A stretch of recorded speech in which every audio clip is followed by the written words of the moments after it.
জনাব নাহিদুল ইসলাম রাকিব ভাই প্রশ্ন করেছেন, কোরআন খতমের সময় যে 14টা সেজদা রয়েছে তা একবারে পড়ে আদায় করা যাবে কিনা একটু জানাবেন।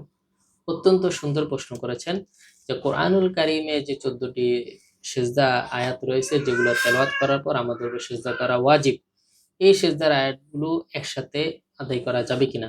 এখানে কথা আছে, যদি আপনি কোনো আহ, অসুস্থতার কারণে বা ব্যস্ততার কারণে বা মনে না থাকার কারণে যদি ভুলে গিয়ে থাকেন, তাহলে আপনি পরবর্তীতে 14টি সেজদার আয়াত বা যে কয়টা আপনি সেজদার আয়াত তেলাওয়াত করেছেন এই তেলাওয়াতের সেজদাগুলো আপনি আদায় করতে পারবেন।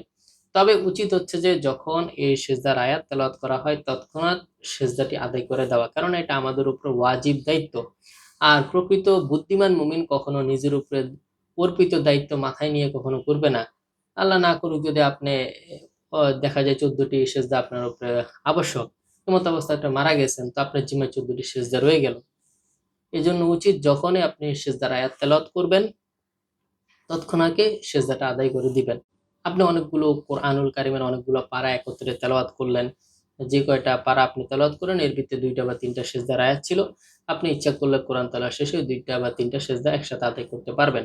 তবে ইচ্ছাকৃতভাবে কোনো কারণ ছাড়া আহ হেলামি করে এই সেজদার আয়াতগুলোকে একসাথে আদায় করবে বলে রেখে দেওয়া এটা কখনো উচিত নয়, এটা না করা চাই।